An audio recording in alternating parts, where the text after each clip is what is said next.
and $5,000. The loser 1 point and $2,500.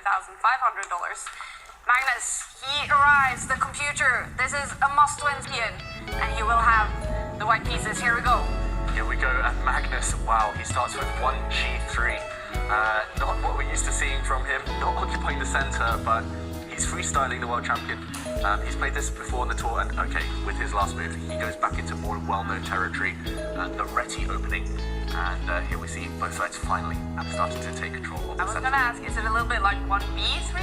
It's exactly the same idea, just on the other side, kind of mirror image. White's whole idea by pushing the g-pawn forward is to create a nice home for the white bishop, and look how black has played copycat, and fianchetto for black as well. Both sides are about to put their bishops on the longest diagonals, but this last move by Jorden is very, very rare. Normally black there brought out the light squared bishop. That would have gone into what we call the Chigorin opening.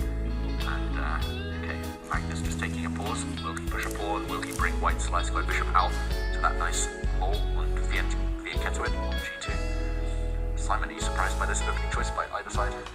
A little bit surprised, yeah. I mean, not so much from Magnus, because he kind of played this way in the World Championships, as I know you're aware, because you've had this kind of opening set up. But Jorden playing this last move is, as you say, a bit odd, because you're going to move your bishop. And one of the long-term problems black can have in this kind of structure is that knight that he's brought out, because that black knight that's come out, it gets in the way of the pawn, and often you want to use the pawn behind the knight to either secure your centre or to play a bit more aggressively and attack white centre, which he can't do now. So it's a different setup, but obviously be prepared because he's played it immediately. He's actually, just checking the database, he's actually played it before Jorden has. He played it in a blitz game against Gatakamsky, famous grandmaster from the USA. Yeah, and meanwhile, both sides did develop their bishops, and white has castled the king. So Jorden maybe having predicted this, because Magnus did set up this way twice against him in Playzone in January over the board, and he also set up this way against him in the tour earlier this season. So Jorden not surprised, but he's surprising Magnus.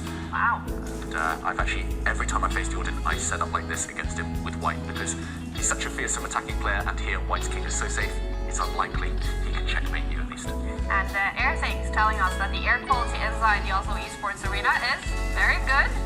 The temperature is nice, 23 degrees Celsius, but Magnus has actually put on his coat. So does that mean that he is still a little bit sick and not feeling very well? Yeah, for viewers who have followed the tour in the past, we've seen on his AirThings device, normally when he's at home, he likes it warm. He likes it 26 degrees and upwards. So maybe not feeling great, but also maybe just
for him.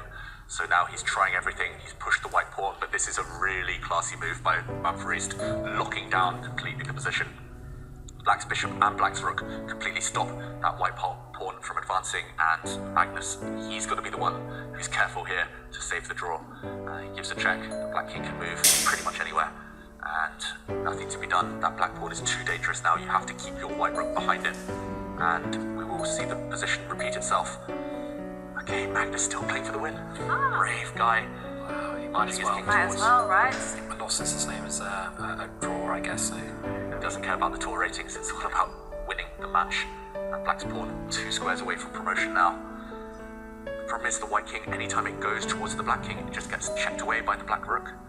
And okay, Magnus stopping the pawn with his bishop instead.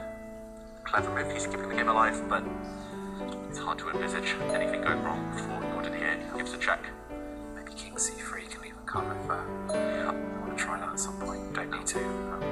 Give a check, go after white's bishop. Go after white's pawn. Actually, if he goes after white's bishop, then the king and the rook have aligned themselves in what's happening? Really inconvenient diagonal. Or just showed up. Yeah, I think actually black had a really strong move there. He could have gone after white's bishop, but no, we see a trade of rooks, and the draw is almost inevitable now. Nothing to be done. There we go. Bishop on the board, but it is a draw. It's over. A win for Jorden Van Foreest in the match against Magnus Carlsen. We did see a congratulation, I think, from Magnus to Jorden, but that is a big result in the tournament. Magnus Carlsen lost now his second match here in